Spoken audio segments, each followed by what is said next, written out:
Hi అండి, అందరికీ నమస్తే. Welcome back to our channel. ఈరోజు వీడియోలో సమ్మర్ స్పెషల్గా అలాగే మీరు స్టవ్ దగ్గర ఎక్కువ టైం స్పెండ్ చేయాల్సిన అవసరం లేకుండా ఈజీగా చేసుకుని ఒక రెసిపీ చూపించబోతున్నాను.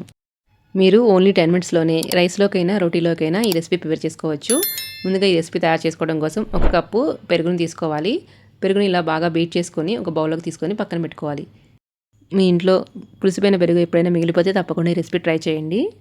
దీనిలో రుచి సరిపడినంత సాల్ట్ వేసుకొని ఇలా మిక్స్ చేసుకొని పక్కన పెట్టుకోవాలి. ఇప్పుడు తాలింపు పెట్టుకుందాం. స్టవ్ మీద కడాయి పెట్టుకొని దానిలో కొంచెం ఆయిల్ వేసుకొని జీలకర్ర ఆవాలు వేసుకొని ఫ్రై అయిన తర్వాత 2 ఎండుమిరపకాయలు అలాగే 2 రెమ్మల కరివేపాకు వేసుకొని ఫ్రై చేసుకోవాలి. ఇలా తాలింపు అంతా బాగా ఫ్రై అయిన తర్వాత దీనిలో ఒక ఉల్లిపాయని సన్న ముక్కగా కట్ చేసుకొని వేసుకోవాలి. అలాగే ఒక 2 పచ్చిమిర్చిని కూడా ముక్కలుగా కట్ చేసుకొని వేసుకోవాలి. ఇప్పుడు ఉల్లిపాయలని దోరగా ఫ్రై చేసుకోవాలి. ఆనియన్స్ మరి ఎక్కువ ఫ్రై చేసుకోవాల్సిన అవసరం లేదండి. ఇలా కొంచెం సాఫ్ట్గా అయిన తర్వాత దీనిలో ఒక పావు కప్పు గ్రేట్ చేసుకున్న బీట్రూట్ అలాగే ఇంకొక పావు కప్పు గ్రేట్ చేసిన సొరకాయ తురుము వేసుకోవాలి. బీట్రూట్ సొరకాయ అంటే ఇష్టపడిన వాళ్ళకి ఈ విధంగా చేసి పెట్టండి. టేస్ట్ అయితే చాలా బాగుంటుంది.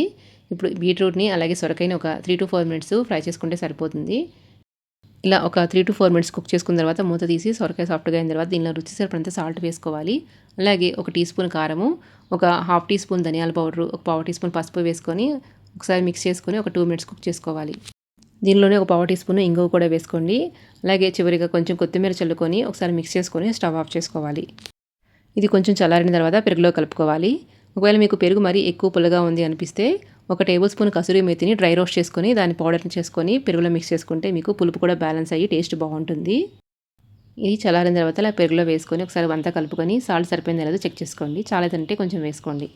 అంతేనండి, ఎంతో టేస్టీగా ఉండే బీట్రూట్ సొరకాయ పెరుగు చట్నీ రెడీ అయిపోయింది. ఇది వేడివేడి అన్నంలో వేసుకొని కర్రీ లేకుండా అయినా తినేసేయచ్చు. అలాగే చపాతీల్లో కూడా బాగుంటుంది. మీరు కూడా ఒకసారి తప్పకుండా ట్రై చేయండి. మీకు ఈ వీడియో నచ్చినట్లయితే లైక్ చేయండి. అలాగే ఇలాంటి మరిన్ని రెసిపీ అప్డేట్స్ నోటిఫికేషన్ రావాలంటే మన ఛానల్ సబ్స్క్రైబ్ చేసుకోండి. అలాగే మీ ఫ్రెండ్స్కి కూడా షేర్ చేయండి. Thank you for watching.